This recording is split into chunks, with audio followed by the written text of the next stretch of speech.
to start on the rear doors, just for fun. First thing I got to do is take the frame out so that I can slide the glass in from the bottom. And obviously you need to make sure you get the correct glass for each side, because of these little beasties. Oops, sorry. Come on, down. Oh, you fucking camera. Let's try again.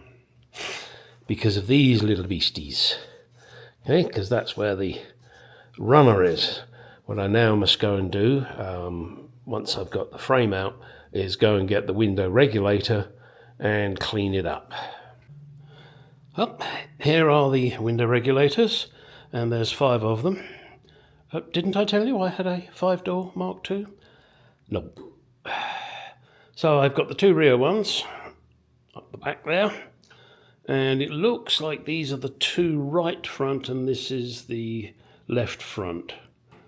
I think that's the way they go. I'll find out when I go to fit them, won't I? As you can see, they're in a bit of a mess. So first things first, before I even take the frame out, don't lie, I'm going to take the frame out first because I want to get that done, and put the glass in it. Then clean up the regulator. Which one is it?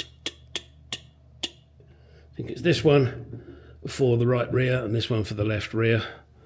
And the thing that dictates that, of course, is the holes here. On the rears, it's got 6 holes. Okay, and that holds it all in place. And then, oh, sorry about this. And then on the the front ones, it's just got the 4 holes, but you've got the regulator at the top there on it, so that this can come into the big hole. Let me show you.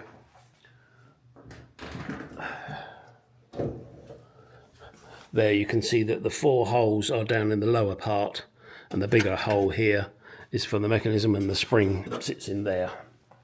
I believe that's the way it goes. It's a long time since I took these out, so we'll see. We'll figure it out. It's not going to be a rocket science, is it? It'll only go one way. Right, let's get the frame out. Oh, just in case any of you are wondering why I have the frames in and I hadn't put the glass in, the main glass, it's because I wanted to keep them as light as possible, and I didn't want to remove this glass from the rear, so that the body shop could then get the gaps right. That's why the frames are fitted. Let's see how this goes. Okay, so with all of the glasses, when I took them out, I marked them all. You know, front left, front right, rear left, rear right. The only one I didn't mark was the one I'm doing now. I guess logically that doesn't matter because it's the only one that's not got markings on it. But this is it. This is the glass. This is the frame. Now all I've got to do is put it in.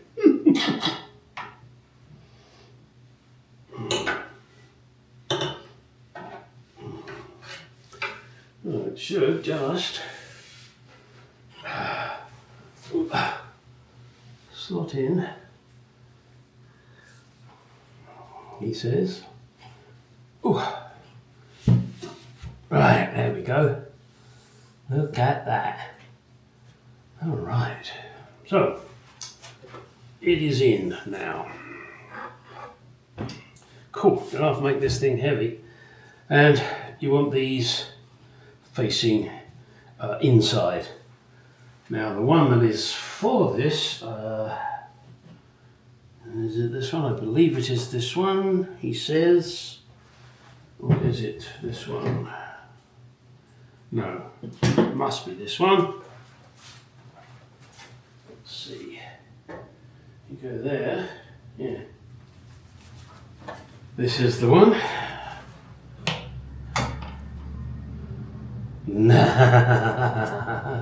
Ha ha ha. It's not. Oh boy. Because it goes that way up, doesn't it, kids? And this, obviously, goes into there, and this will be down here, and that needs to be wound up. But first, I need to clean this thing. My God. What a mess. Sheesh. Degreaser. And actually, I'm thinking I might sandblast this and then give it a really good clean. Yep, that's what I'm going to do. So let me go get blasting. Right, there it is, sandblasted.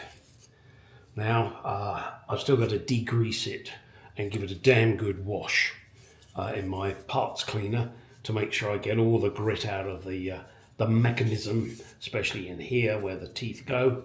And those of you that are sitting there saying, well, it's all right for you, you've got a sandblaster and a parts washer, go buy them. They're not expensive.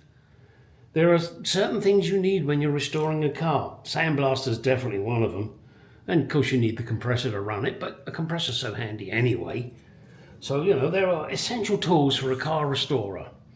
A sandblaster, yes. A compressor, most definitely. Parts washer, yeah, really. Even if you buy one of them cheap ones from, I don't know who the hell it is in England, the Clarksons, I think it is, and over here it would be Harbour Freight. So yeah, you go get them. It's well worth it. I mean, you can use it for all sorts of things. Anyway, so now what I'm going to do is put this in the parts washer and give it a damn good clean.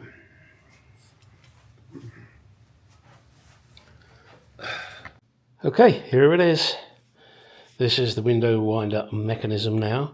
I washed it, thoroughly rinsed it in my parts washer, also thoroughly rinsed it in water afterwards. Then, once I was happy with that, blew it through with an airline, and to follow up, I soaked it in WD-40.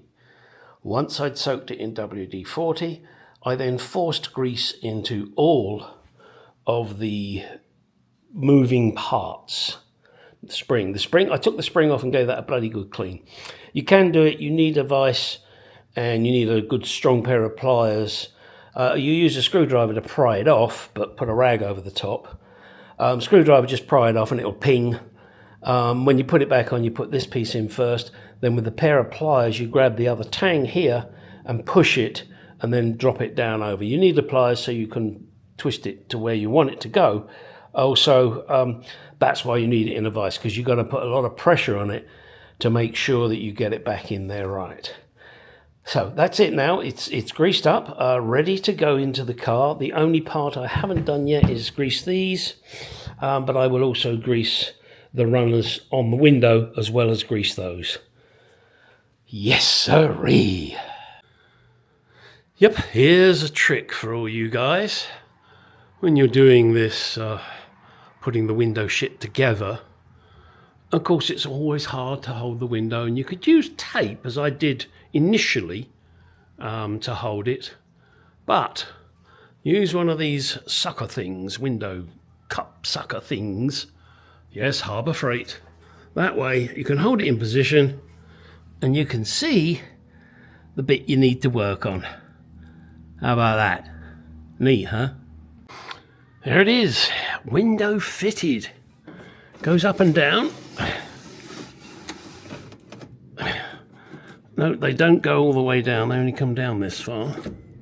It's a little on the stiff side, I must admit, but everything's new, so it would be. Now, how many of you have spotted my deliberate mistake? Yeah, I wish it was deliberate, instead of me just being an idiot. So, got this on, and I've said, okay, great, you know, I'm going to put the plastic on here now. I'm going to put the wood on. Great, terrific. Yeah, I know I haven't got the door seals in yet, but that's okay. No, it's not. Why? Well, you have to take the doors off to put the door seals in. Yeah. Not all of it, but, you know, this bit here.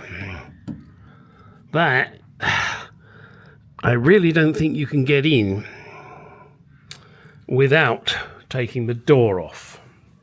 Of course, to take the door off, you've got to take the door panel off. Okay, on this particular door, I'm not going to go to the trouble of taking out the frame and the glass. I'm just going to struggle with the weight of this door.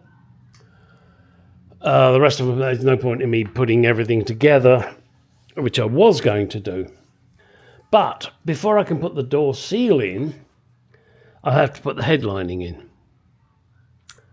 Yeah. Why do I have to put the headlining in? Because the headlining wood is held on by screws that go through. Hang on, you can't see it. Is held on by screws that go through here. Well, of course, with the rubber seal on, you can't put the screws through to hold the wood on, which is obviously something you have to do. Oh, crap. So it looks as if I have to do the horrendous job of putting the headlining in. I have a job to do on the XK8 first. I have to replace a couple of heater hoses on it. So that's tomorrow's job. I'm going to push this out to you guys now. It's a very short video. I would say I apologise, but you know me. That's a real pisser, isn't it? Huh? Yeah, I really wanted to progress on this. But, you know, I know I've got to get the XK8 done and get it working, because it's in a pretty sorry state at the moment. I think even the battery's died. Well, anyway, so the window is in now. The door is a hell of a lot heavier than it used to be. Looks pretty nice. Whoops. Whoa, where are you going, camera? Come back here. There you go. Looks pretty good. I mean, the frame still fits okay, you know, so I didn't fuck that up too much. I will be putting some kind of sealant in here. You know, they say there isn't a rubber gasket, so I don't know, maybe I'll put black sealant in there so it looks like it's a rubber gasket.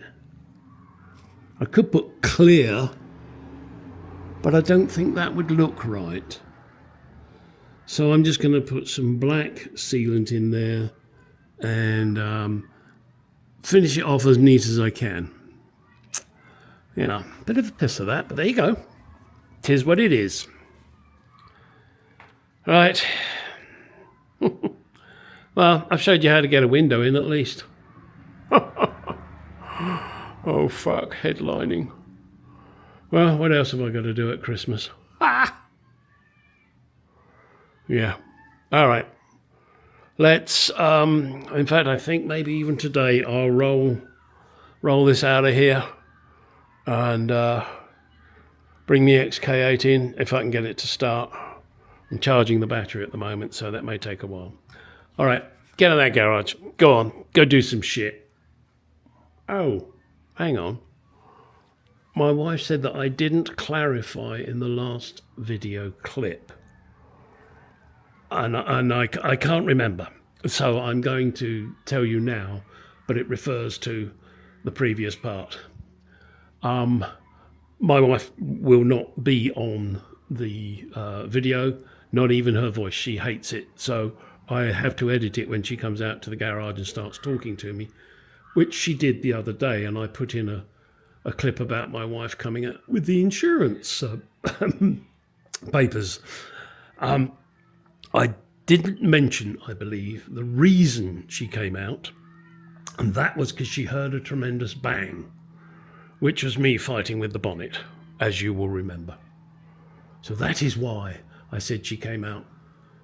She was obviously hoping I was dead and had the insurance papers with her.